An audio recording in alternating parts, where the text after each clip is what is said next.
And we're live. Welcome back to the Loopcast. So happy to be with you all. I am joined today by Erica and Josh. Josh, why are you making, faces live right now? I was going to do my Wordle. Are you serious? Keep us posted on how many attempts it takes. That's right. Josh, no, I did Wordle 3 guy. yesterday. I felt pretty good.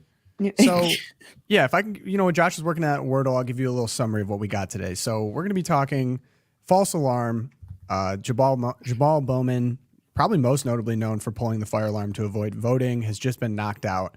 And it seems like a pretty loud and clear warning shot to some of the progressive members of the squad, as there's others kind of in danger there. So we're going to go through that whole story. We're going to be talking about Julian Assange, a very polarizing figure in American history. And we're going to get to hear exactly how everyone on this show feels about him. So that should be pretty interesting, but we're going to go over that story. And then we're going to do a little bit of a Pride Month wrap up. We kind of have a lot of odds and ends going on and interesting priorities from the White House. So on this good Wednesday, Josh, did you do your Wordle yet, or are we good to? Nah, I'll get to it later. Okay, sweet. So we're going to start with Jamaal Bowman. And where do I even begin? We have a lot of videos of antics. The former middle school, was he a principal? I think principal, teacher. Yep, congressman. Administration, definitely.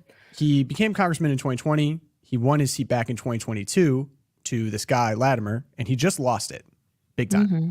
And so, Erica, if you want to give us a rundown of this dramatic fall, the first member of the squad to be knocked out of Congress. Yeah, the first member of the squad to fall. So this is a guy May he not be the last. May he not be the last. May this be a harbinger of great things to come for the United States Congress. So this was an interesting. We kind of knew he was in trouble when he went totally bonkers at his Bronx rally this weekend with AOC. But out of 88% of the votes reporting, Latimer, the challenger, won hands down by, it was 58-41. So not even close. Like this wasn't even a close vote.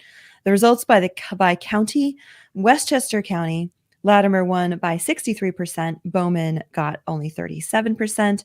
And in the Bronx, however, Latimer was only 16% and Bowman 84%.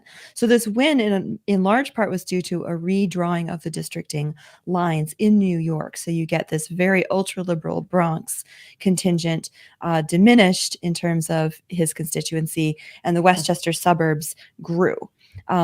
Westchester also very liberal, but a different right. liberal. Okay, yeah, just so we're clear what we're talking about here, we went from ultra identity politics, LGBTQ trans liberal, to just normal liberal. Less, that's an interesting, actually more of an interesting point than maybe still psycho, because we're talking about the guy who's replacing him is still crazy. But we're talking about like the far left of American politics right now. And even within that, there's a split. I mean, the point is there's a fissure here, obviously, because Bowman was somewhat, and the squad is this media darling, national attention, progressive bloc of the Democrat Party.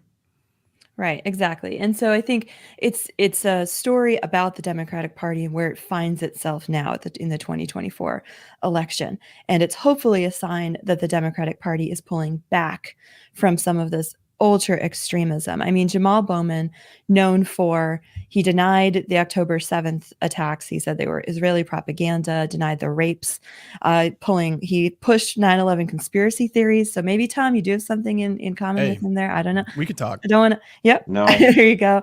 This guy was absolutely, if you pull up, he was pushed forward. He was supported by what's called the Justice Democrats, which is an activist group which basically funds and community organizes around. Wait, so he was put up by Justice Democrats? Same group same people who recruited AOC.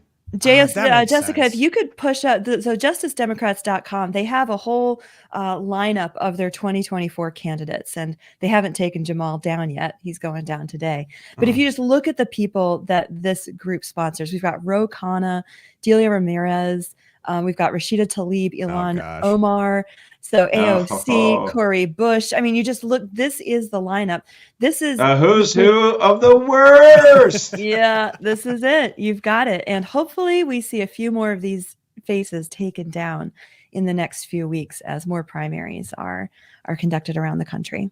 But if I could add a little color, we did an episode on this. Somalia. Basically, Justice Democrats, this organization, they go around and do casting calls for people that could potentially be good Congress people. And so they get to put forth their progressive platform. They find people that are going to be a good messenger for that platform. They put a ton of money behind them, and then they get them in Congress. And so the big success story is AOC, as she was working as a waitress, did this casting call at behest of her brother, and now is, national audience, thousands of followers, tons of pull. Not enough pull to keep Jamaal Bowman. And I think one of the stories too. You with this you election, remember my hot take on that too? I do, and I actually think it's really smart, and I think that Republicans should be doing the exact same thing. That was your take, right? I mean, obviously, we don't want to get people who are absolutely brainless, but the idea that you would actually go out and recruit and actually test people, get them in front of a camera, and see how well they can effectively communicate. Because you might have someone who's got like personal charisma and might resonate with a small crowd of people or whatever, but then you get them on camera and they just don't do that well at all. Yeah. And I mean, so you really, that is an important part of the job, unfortunately, because you're talking about someone who represents 600, 700,000 people. They're going to need to be able to communicate effectively through the airwaves, whether it's your own commercials or talking to the press. So I think that's such an important, media training is so important. And so it's not the only thing, obviously. But the story that they're trying to push here with why Jamaal Bowman was knocked out was that it was an Israel lobby takedown. That AIPAC is a very notable PAC. That they're half right. Right, but I think that's partially true, but it's not as big a story as they're making it, as his district after redistricting is actually not that significant Jewish. I think it was in the single digits, 9%. Yeah, 9% Jewish. I think it speaks more to, first off, I mean, he was obnoxious. Obnoxious is an understatement in Congress. I don't think he made many friends. Odious. Yeah. He was focused on his national profile. Repellent. He did things like pulling a fire alarm to avoid a vote. I mean, censored for that. And then didn't really take the time to go back home and make those relationships with local business leaders and voters. And his opponent did, to his credit. Mm-hmm. So I think there's a larger message here, which is just like, don't be a jerk. If you don't make friends in Congress and you don't make friends at home, most likely you're not going to be reelected. And all the video I've seen of this guy, it all makes sense. So I think that's more of a story for me. He was down by like 12, 15 points before AIPAC, which is the American Israeli Political Action Committee, before they even got involved financially. But it does make a difference. And here's the thing I would say. Yeah, you're only 9% of the district is Jewish per se, let's say, right? But there's a lot of people who would, there's a lot of Jewish people live in New York City, and to have our congressman in your area that says, deny the attacks on Israel on October 7th, that's just disgusting. It's like, look, the average voter, the average left-wing Democratic voter in the Bronx or Westchester might be like, look, I'm not saying I condone everything Israeli government did, but like, you can't be saying that kind of stuff. Anti-Semitic, anti-Israeli stuff. It was a bridge too far for a lot of the voters there. And AIPAC came in, realized there was an opportunity, and put down the gas. And I'm not a big fan of that PAC, but I'm just saying they're going to say, oh, I got kicked out because I made the Jewish lobby mad. It's like, well, maybe you got kicked out because a lot of voters thought you were absolutely repellent, and you contributed to your own defeat. So, well, Josh, you gave one of my favorite concession speeches I've ever seen. Can I get this clip of the concession speech played here? I mean, so many good moments, but. It's coming. Why you messing up? What is this? Why you messing up? Damn, I'm in the zone up here. Before I get to that, I want us to... The cameraman is like, what is this? What is he yelling at? Context on that, he was mad at someone people were talking during his speech, so he yelled at them and made for kind of an uncomfortable moment there. But the contents of the speech, he said, we need to be nicer to each other. We can't vilify our opponents. It's like, oh my gosh, like this guy, it's like. Yeah. And then in the context of blaming AIPAC and the Jewish voters, he goes, we should be outraged when, unfortunately, some so-called Democrats are aligning themselves with radical, racist, right-wing Republicans. I'm like, you just don't know your constituency. These are like left-wing progressive Democrats, and they don't like you. This is not like MAGA took over the Bronx here. Yeah. But he went off in his speech. Although, remember that rally, like if you want to talk about size of rallies, the Trump rally in the Bronx was much larger than the AOC Bowman. Like, I don't know what was music to my ears. They did not get that many people at all. No, it was bad. All the videos I've seen from it were rough. I mean, I think it just speaks more to the message. Like, this isn't going to be an interesting. Josh, you brought up the fissure over the Middle East here, because Cori Bush right now is in a statistical dead heat in her race as well. Part of being in Congress is you have to basically you have to rerun every 2 years, so you're almost constantly campaigning to keep your seat. And to see these like challengers come up with on people with such national profiles, like if you look at Bowman's Twitter following versus Latimer's Twitter following, I think he had like 6,000 followers. So it's kind of nice to see, like he was saying, we have the many, they have the money.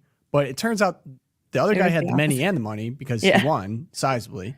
And so I think this is interesting. There's a real danger to just because you have a large Twitter following doesn't make you safe. Like it actually does matter. It's kind of a nice reassurance to me of like, yeah, the people's will is heard here. And like they're done. Yeah, and it's interesting too because the Biden campaign, the Biden administration as a whole has been catering to the extreme left, to the Jamaal Bowmans and the Rashida Tlaibs, and if not going as far as what they've demanded, definitely swerving the Democratic Party in that direction.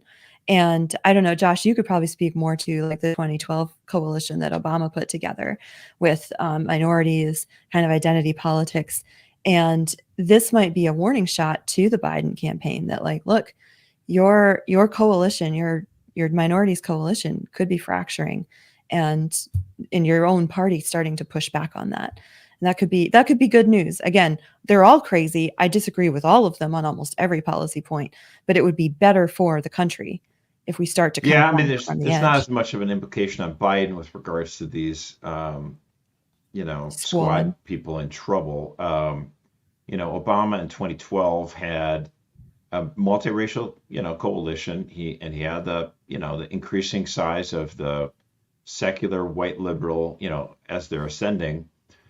The Obama's weak spot was white working class Americans, and so all Obama had to do is tarnish Mitt Romney in their eyes, and he did it with that amazing commercial 10 years ago. It's just brutal about how the factory worker, had to build a stage, and then all these guys come in for the company and they fire everybody, and Mitt Romney made like several millions of dollars on the deal, but they all lost their jobs. Like that was like the commercial that cut through Mitt Romney and made all those white working collar voters stay home, and that was how Obama was able to win again. If we had somebody that wasn't tarnished like Romney, we might have had a chance to beat him. And then you look at Biden, his coalition right now, again, he got a larger share of that white liberal thing. He got with abortion, he's super juiced to the suburban women vote, especially unmarried.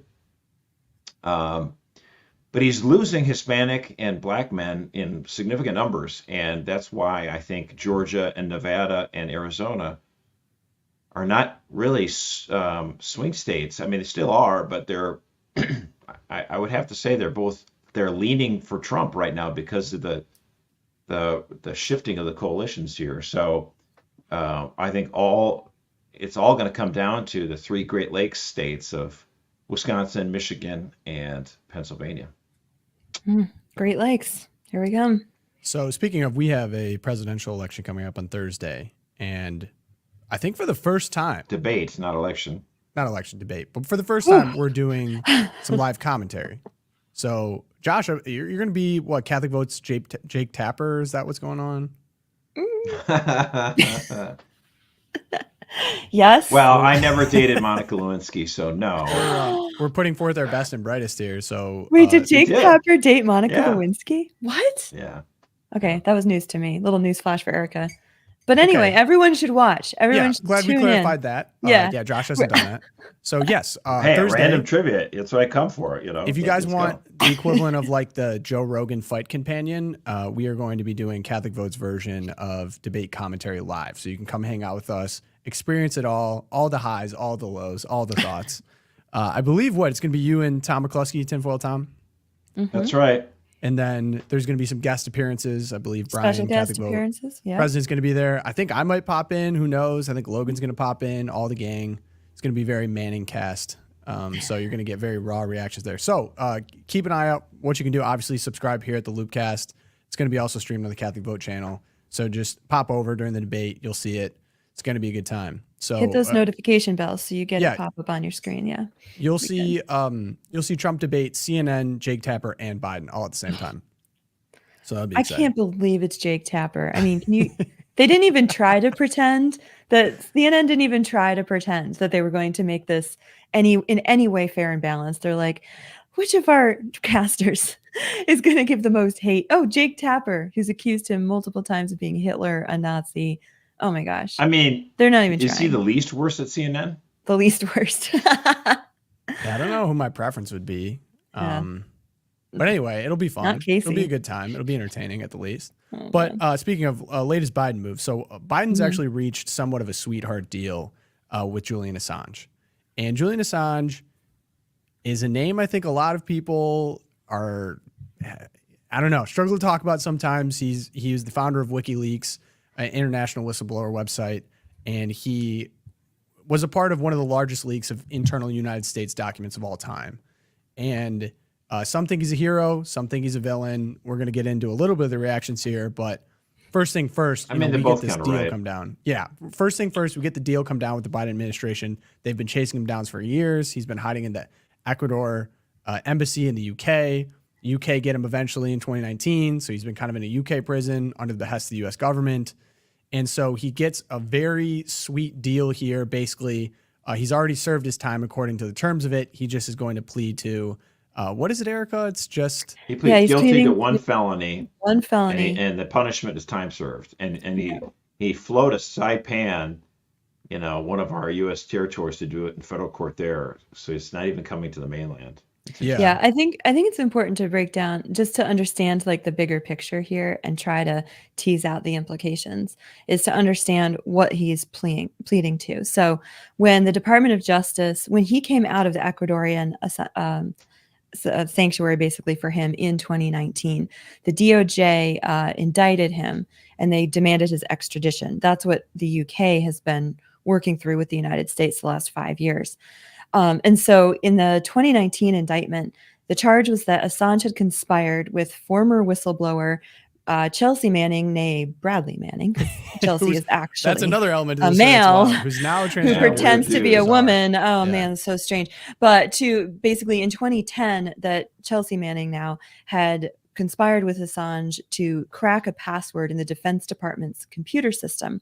And as a result, Assange was given access to and ended up publishing on WikiLeaks these 76,000 classified field reports from Afghanistan. 400,000 docs were later released from Iraq, revealing casualty rates were much higher. So there ended up being multiple indictments. Assange is pleading to just one felony charge, but it is an admission on his part that he violated the Espionage Act, that he was spying, that there was wrong that he do. He has been maintaining since 2010. Assange has been saying, I did not do anything wrong. This was journalism. This was exposing, state secrets that ought to have been made known to the public.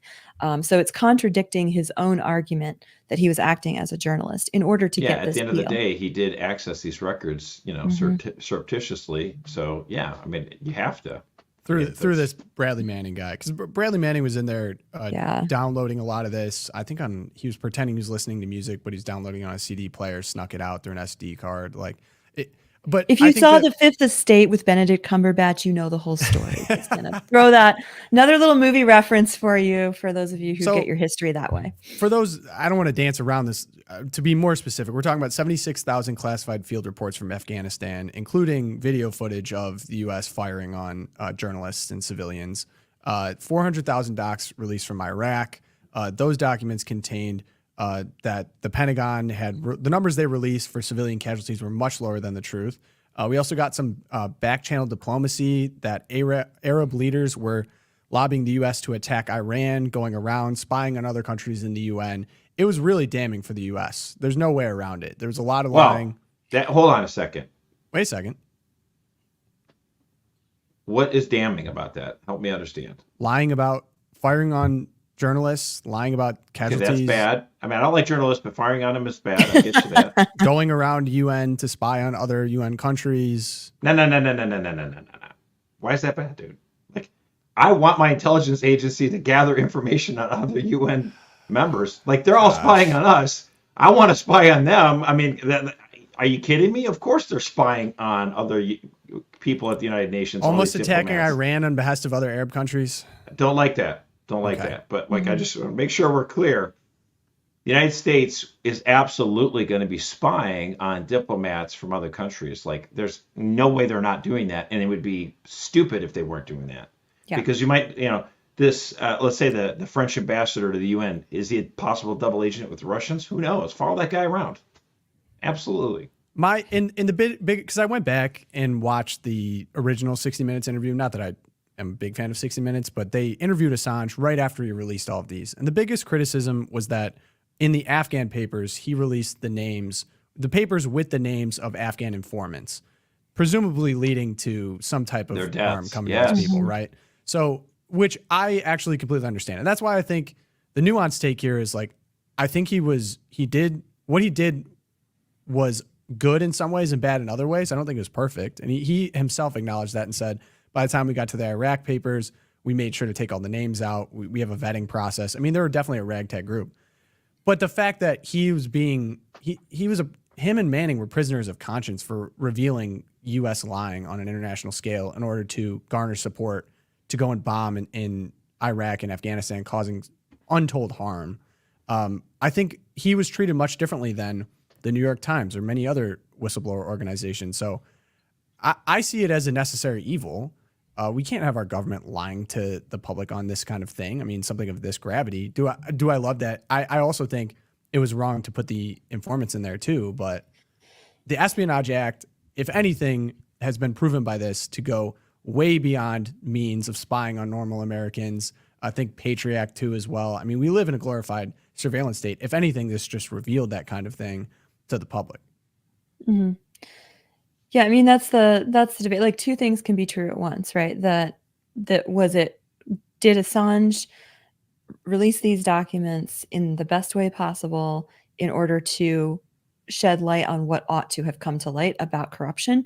No, absolutely not. Like he definitely put people in harm's way. There's not a laziness about it, but his whole approach was, I'm just going to get all the documents. I'm going to dump them all out there, regardless of who's on there. Later on, like as he progressed when he released the Iraq documents, he did sort of like learn his lesson, quote unquote, and redact more names from the Iraq documents than from the Afghanistan. So there was a sense in which he felt compunction at the way that he'd gone about with the Afghanistan information. But at the same time, yeah, again, two things can be true at once. Should there be a way for journalists to investigate and expose corruption, especially in the military and the DoD? Yes. Was this the way to do it? I don't know is the answer. And yeah, I mean, what's the point of journalism? Like these documents were presented to the New York Times in the Post, I think. First, there was two places that Manning went with this before he went to Assange, and they didn't touch it. So Wow. The purpose of of journalism the is New York Times have a closer relationship with the intelligence agencies. Exactly. At this point anyway, so. And he went to the government first before he published this and said, "Hey, is there a way that this comes out where the truth comes out, that comes out in the least damaging way possible?" And the government told him to go pound sand. So he posted. Right. So it's not like he didn't. Yeah, he did try.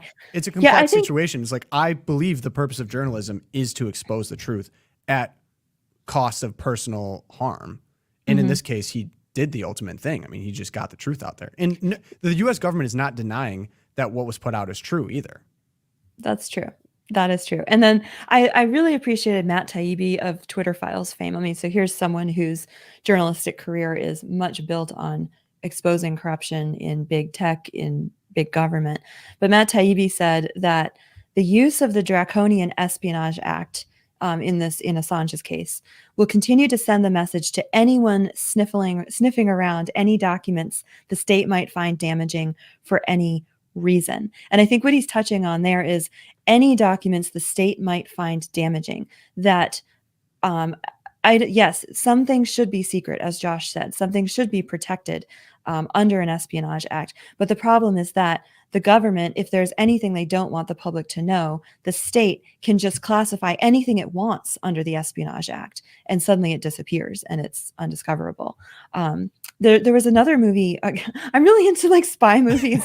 So yeah, we had Fifth Estate with the Julian Assange, but even better, I really liked the one on the British Official Secrets Act. It was called Official Secrets, starring Keira Knightley. And it was the same kind of thing, that the British government, with the Official Secrets Act, the intention of it was to protect state secrets during World War II, so that people who were working in coding and declassification and all that would have some kind of accountability. But it ends up being this hammer by which the British government can hide all kinds of corruption and spying on its own citizens. We need an and- Erica like top movies list at this point. Like, it's just All been right. fully revealed that Erica's a cinephile. Oh, we got more on that later. All right. Yeah, we will. But Okay. the thing is, we're supposed to, in our own government, have a system where the people have some sort of ability to do accountability. And so we have the House and Senate But Congress, intelligence right. committees Mhm. where our elected representatives are supposed to try to examine this stuff and bring things to light and hold people accountable, like make sure people get fired, if they do atrocities and stuff like that. And so I'm guessing that over the last, 15, 20 years, there just hasn't been as much of this accountability. Exactly. And, there's a war and terror and Afghanistan, Iraq, all this important stuff. So, just sweep it under the rug. And I think maybe that's the problem. It was sort of a bipartisan wink and a nod, like, yeah, bad things happen, but we need to keep this, war machine going. And I think that's kind of what made a lot of people kind of go crazy. And so maybe that's why Julian Assange decided just to roll with it. But obviously it's sort of like it shouldn't have had to have come to that. It should have been that our Yes, elected representatives exactly. had actually held our agencies accountable and our military accountable, and again, this is not a knock on people who serve in the military or people who serve in Definitely the not. clandestine Absolutely. services. No. Obviously, those are important functions for any government to have, but we just want to make sure that there's not abuses, and that if there are abuses, that those people are held accountable. Exactly. Like, I love watching the House Judiciary Committee hearings when there's those gotcha moments and there's the clips, and it's entertaining in a way to watch Jim Jordan up there. But unless the rubber is hitting the road and people are actually getting fired or removed, or positions are being moved around, then, like you said, Josh, it breeds these sort of conditions for more desperate actors like Assange. Not that he was desperate, but more that he was willing to take radical steps to expose things that should be exposed by the rule of law, by our representatives who we send to Congress to do this. So when they don't do their job It's a for tale as old as years time, and years, really. exactly. It reminds me of the Boston Globe expose, which of course has just been a huge thorn in the talk about the atrocities that were never addressed, and there was no transparency. And we still deal with this kind of garbage today, like with what we're seeing with Marco Rupnik. So it's a transparency, it's an accountability thing. And you know what's funny too? You brought up the House Judiciary Committee when they do examine people, and you get the gotcha moments and there's fireworks and it's all fun and games. The biggest critique is that nothing happens afterwards. And I think a great example of that would be like Fauci right now. Like the fact that there's been no punitive damage against Fauci or other people in NIH is unbelievable to my eyes. But one that actually did happen was when Trump fired James Comey. Do you remember that? Yes. And the screeching we got from everyone on that was crazy, even though we found all this credible evidence of James Comey putting forth this Russia hoax garbage. And now there's actual accountability, which, I mean, Trump infamous for firing people, right? But it's always funny to me when people don't understand the appeal of Trump. And it's like, well, Trump actually fires people. And it's like, yeah, I think America could use some firing these days. Like, no one gets fired. That's the biggest problem, is like there's all the jargon. The biggest problem with Everyone Trump keeps is their that job. That's what Trump people are held terrified back. of. He should have fired about 1,000 times more. Didn't fire enough. Absolutely. So we are going to be, 4th of July, a lot of vacation time going on. It would be kind of fun to do just like a fun episode. Maybe we record one beforehand. We get Erica's top movies list. If you guys have suggestions for that, still kind of mulling over what we're going to do there. If you want to get like a movie episode or do something kind of crazy, just off the topical news for us, let me know. That'd be kind of fun. I think we're going to do something in that slot. But anyway, moving on. We now have a little bit of a Pride Month wrap up. And we have an update. I think you guys might have talked about this when I was out. So we're talking Texas Whistleblower. I think you covered before. We have an update on that now, Erica. Yeah, we got a little update. So you might remember the Texas Children's Hospital whistleblower, now Dr. Ethan Heim. He was the one who exposed that Texas children, even after they had been issued the cease and desist from the state, were continuing with the quote unquote gender affirming care, meaning hormone blockers and top and bottom surgeries on minors. So it turns out, so then Ethan Heim, he gets the knock on the door from the FBI. He's being prosecuted under HIPAA for the charge was that he had included children's names in these documents that he'd handed over to Chris Rufo. So we have an update. Turns out the prosecutor in charge of the case, who's trying to imprison Dr. Heim, got the facts wrong and admitted she had never reviewed the evidence. And she falsely claimed that Heim had leaked children's names.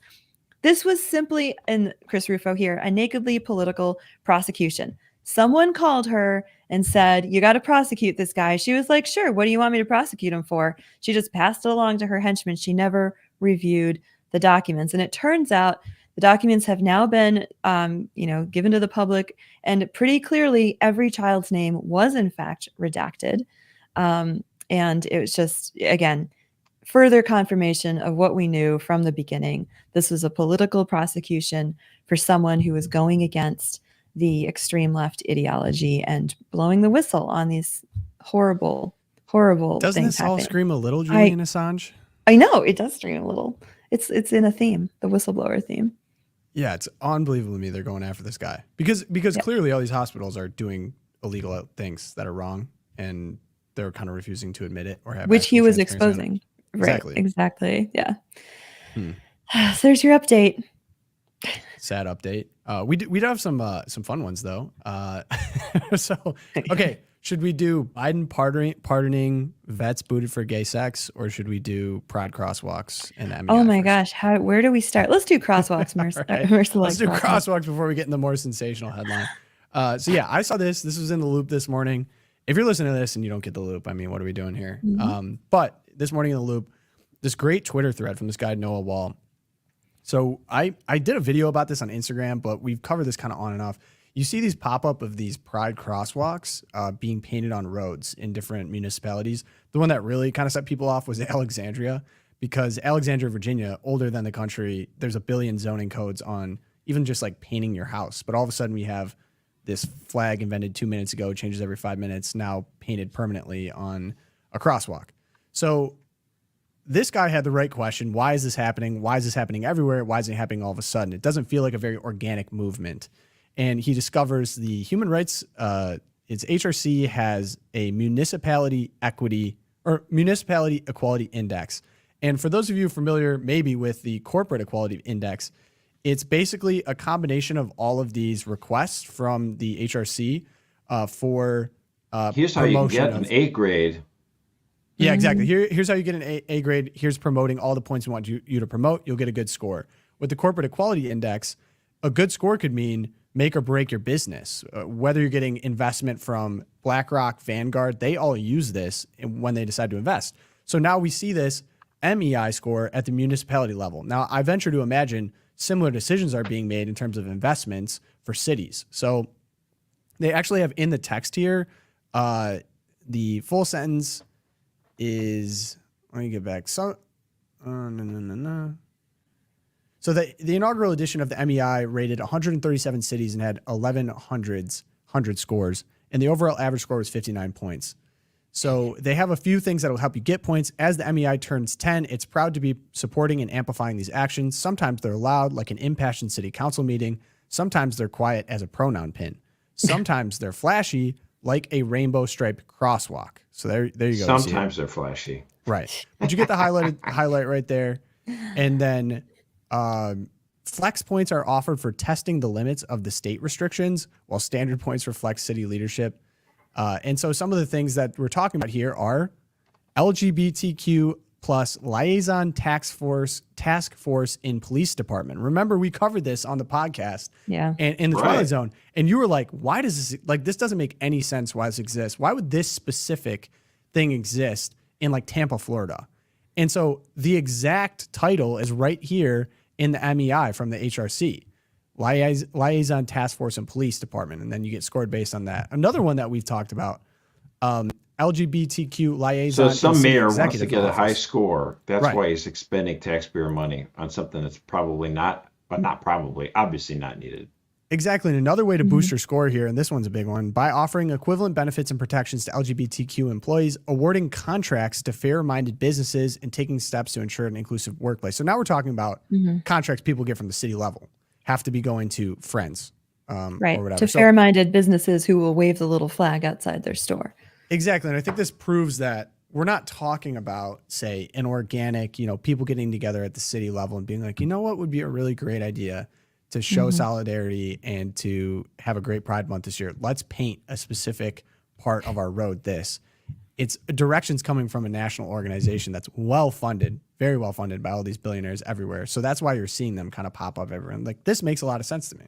You know why is this? I love it. The left likes to say they're the underdog, but they have the media, the entertainment industry. Now they're, an entire education system. And now they're, Cities, mobilizing and corporations. weaponizing not just government but business, and it just cracks me up. Like, oh, you're the little guy. I mean, like, what have you not conquered yet? Right. You're coming Exactly. after the churches. I mean, that's pretty obvious. Yeah, like we're gonna have. It was on CNN. They have a trans man, so a trans woman. I get so confused. I think of trans as fake. So a fake woman. All right. So a man pretending to be a woman goes on CNN to talk about Lobby Day down on Capitol Hill. They're gonna have Trans Lobby Day, and the entire time he's talking about how my community so oppressed, under threat, under siege. And I'm looking around the headlines, being like, how are you under threat and under siege? You have every advantage. You own every institution. You're on CNN and you're given, I think you mentioned, Tom, you're given all the full time on CNN. While Trump's liaison is cut off in her mic because she's saying the wrong things about Jake Tapper.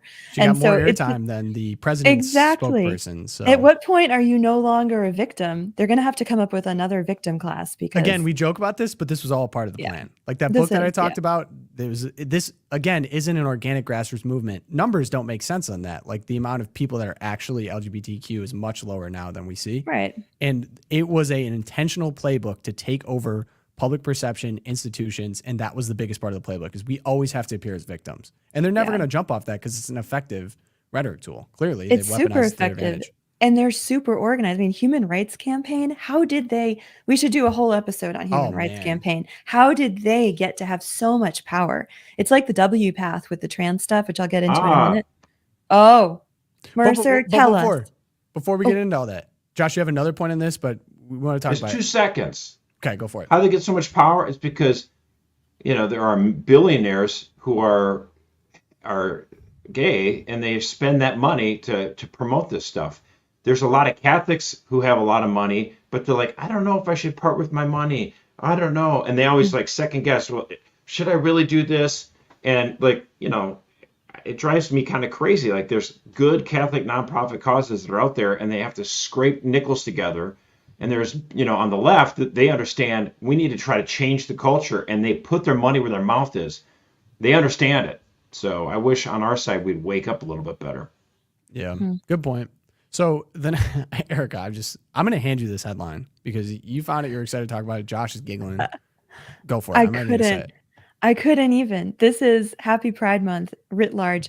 Biden issues mass pardon for gays booted from the military after voting for the ban in the 1990s. So the Biden administration is set to issue a mass pardon next week for veterans who were convicted of consensual same-sex activity.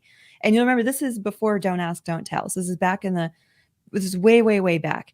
So now Biden's going to make a statement. He's going to right the historical wrong, even though Biden himself voted in the 1990s for the laws that banned active gays and lesbians from the military while he was a senator. Well, Wait, I think he was right a long time ago, but it's not weird to change your mind.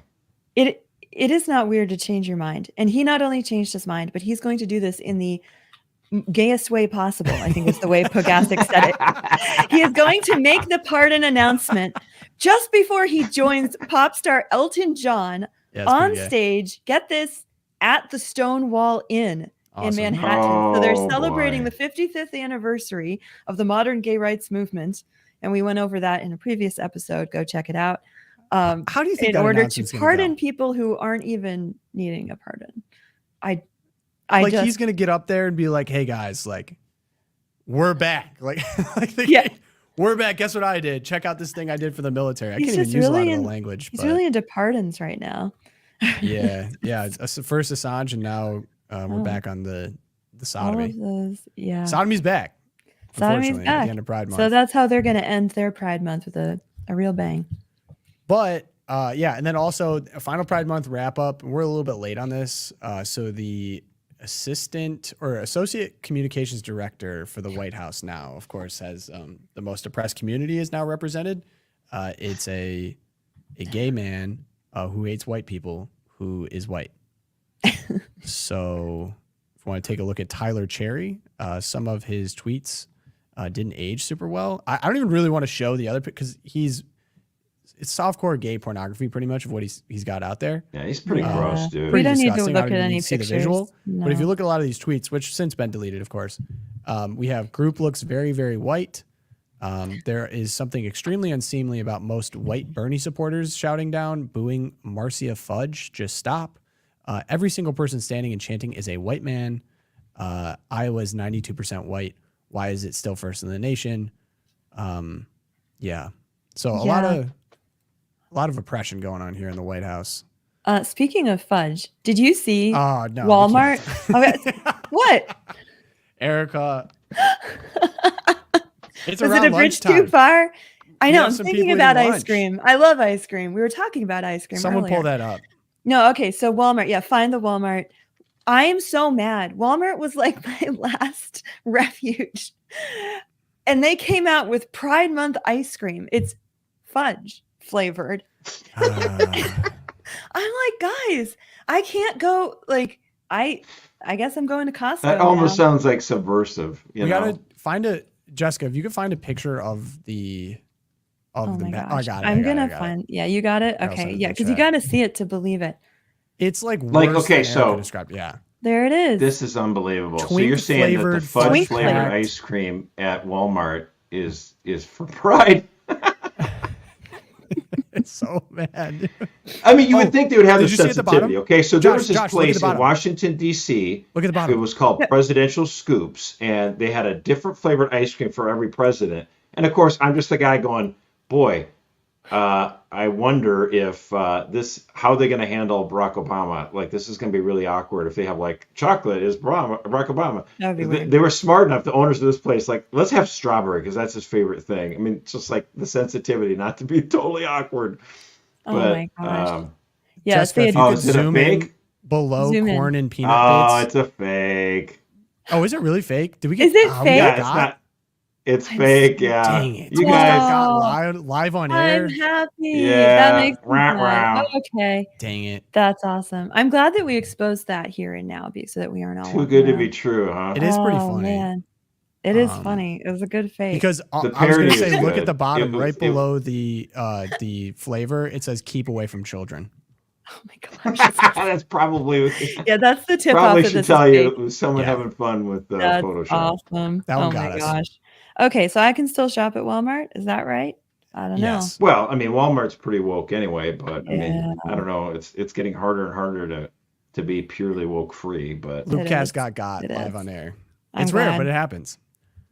awesome. Okay, so we got some time for the Twilight Zone now. We have Josh. You're up first. okay, so I'm just gonna. I had viewer mail. Someone wrote in and said they thanked me for that movie recommendation I gave the last time. I was talking about The Boys in the Boat, which is awesome, and we got the Olympics coming up. So I mean, they said, hey, what other sports movies do I like? And so I just thought I'd share right now some of the other sports movies I like and answer the viewer mail here. So I like. I mean, I ain't gonna lie to you. I've always loved baseball, and Big Air Bud it's guy? sappy, but Field of Dreams is there, dude. I like it. It's good. I mean, like the point where he asks his dad if he wants to play catch. I mean, every man.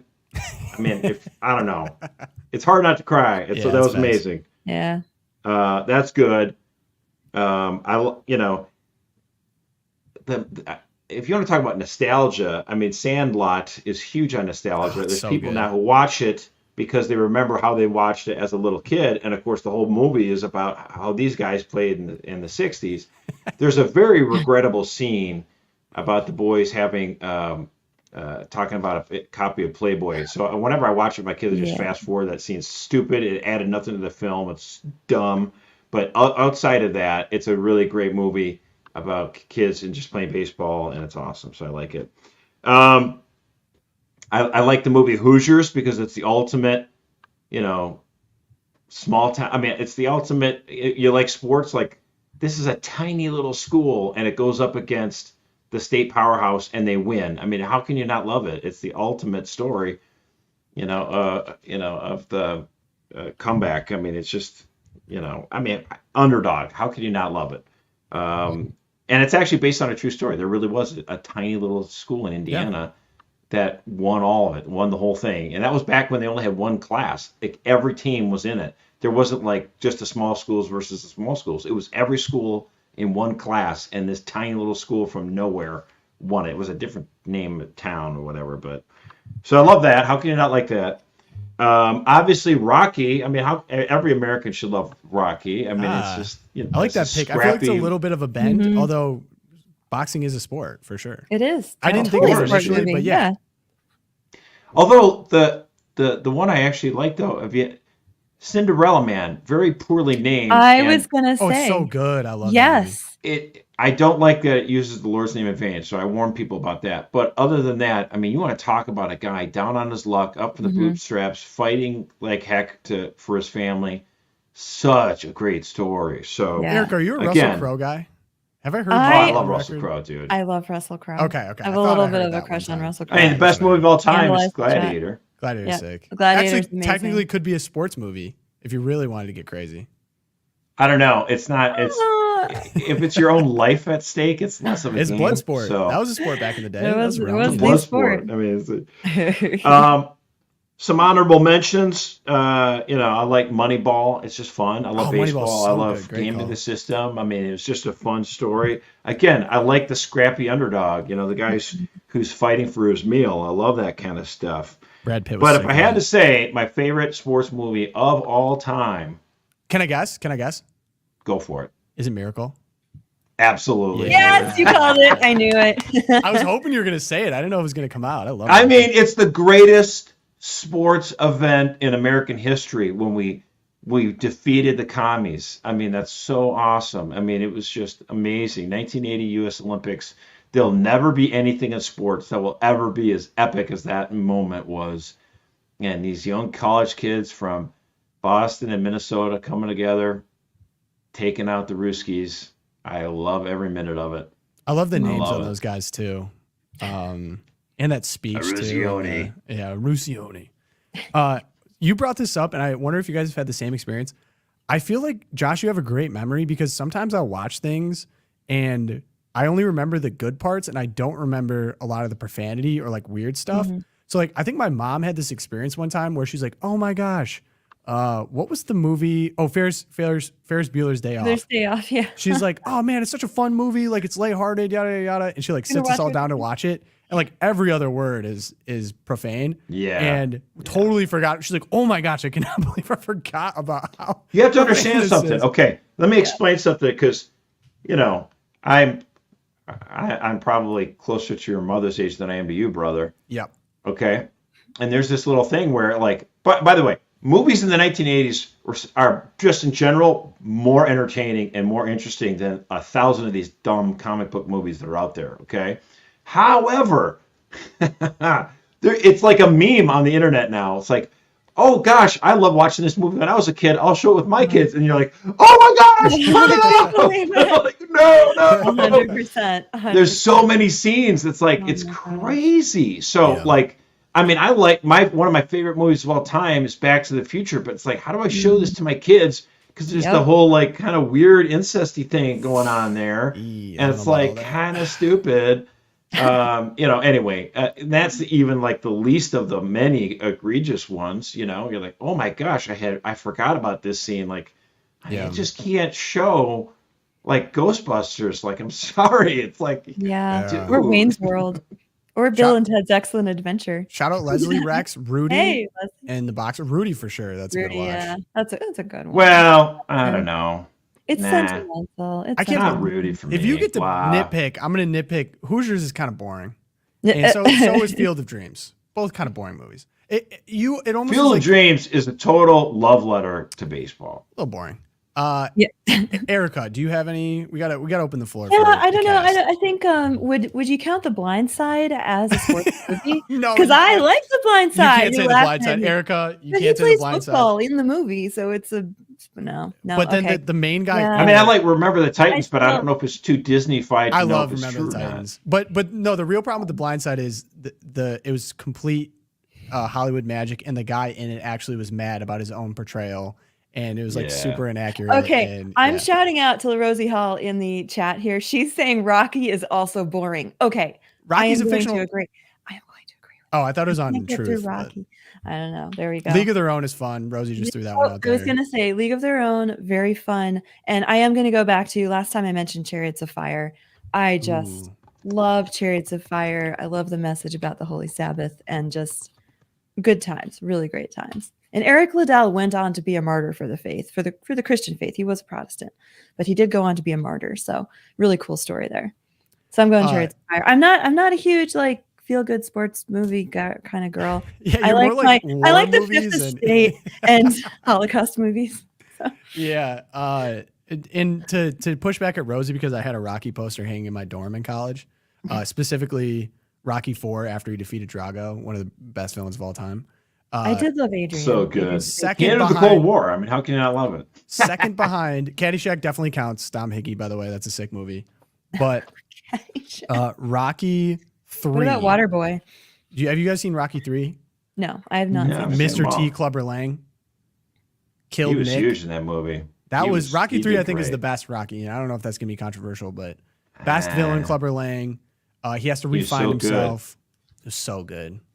Although, But you know, Rocky IV actually, is pretty sick. Creed is good. Creed's really good. Yeah. Like they, that came out in 2015, and they kind of reset the franchise. And I'm like, oh my gosh, another Rocky movie. They did well with it. They really did.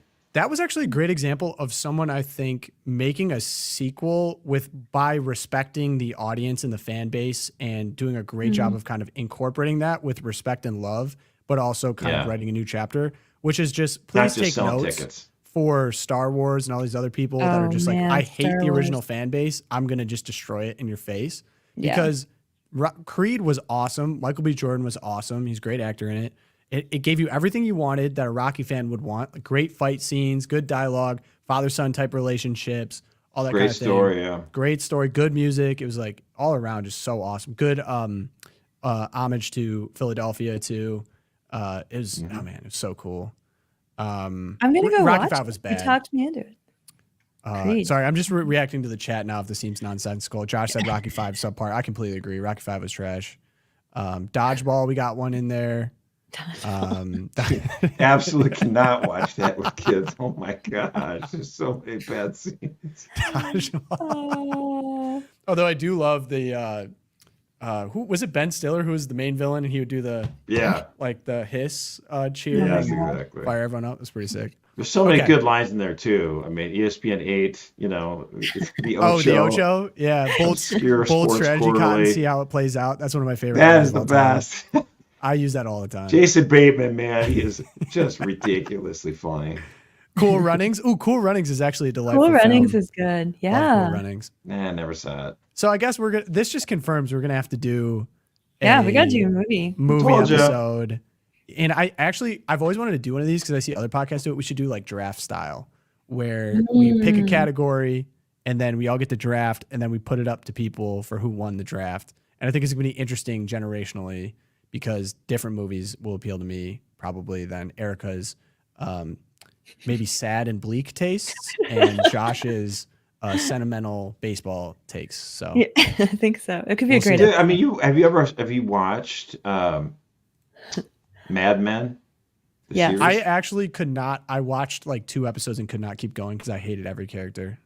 Hmm. And I know that Well- it's spoken as I just no one I could support in there. I just made me sad. I understand, but it's like, to me, it was great because you got to watch like Western civilization slowly train wreck, and it gets to Yep. show you how everything bad's going on. It's like, how But could that's you what you- watch it? It's so depressing. It's like, Right. it's like watching a train wreck. Train wrecks are, Entertaining. you're enraptured. Yep. You want to watch. But he talks. There's the one scene in there that sort of makes the whole series where he talks about this Kodak where you're flipping through all the different photos, That and was he really uses good. his own photos, and he just talks about nostalgia and how the Greeks talk about it. It's that ache to want to come back home. And so he talks about this, and he's doing it. It's so effective because it's photos of his own life and wife Which and is kids falling and all that kind of apart. stuff. Right. But the guy who Yeah, cheated right. on his wife gets up and runs out of the room, and he starts crying because he feels like such a turd. Yeah. Which you should. Nostalgia is so powerful. That's why The Sandlot I put on the list. That's why I put Field of Dreams on that list, because it's an incredibly powerful human emotion, and you understand a lot about family and what it's like to be a kid and what it is to grow up and to love your dad and all that other kind of stuff. It's huge. Amen.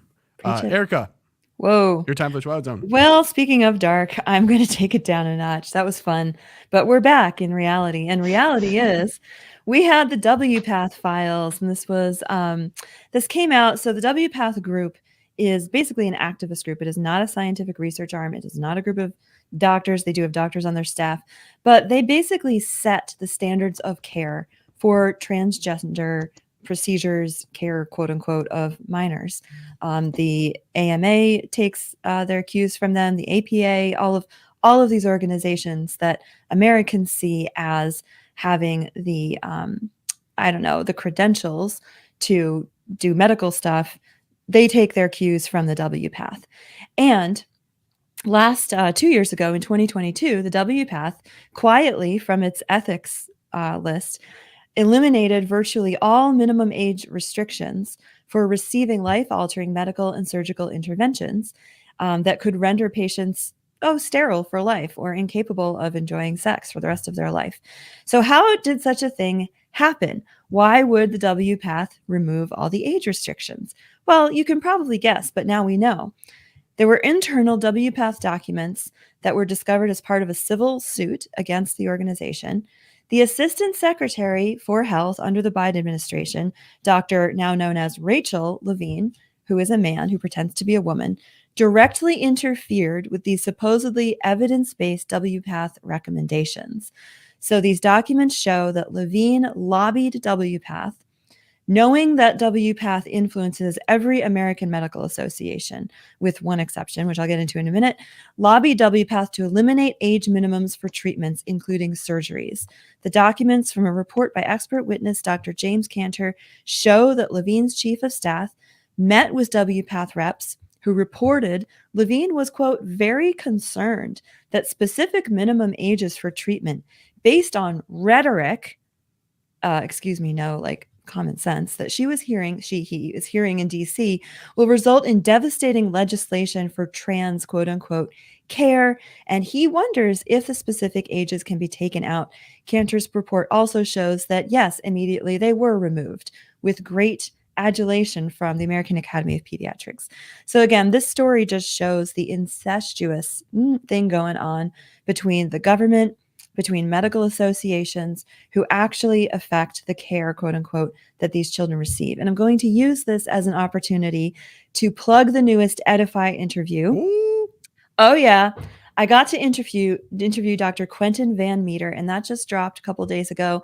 If you have not subscribed to the Edify channel on YouTube, go there, ring the notification bell, and check out this amazing interview. Dr. Quentin Van Meter, he knows these people. He is one of the expert witnesses who appears in court at these kinds of litigations that are going on. And he has some real insight into how we can push back against the WPATH, the battles that are being waged. He also, get this, I did not know this until I sat down with him.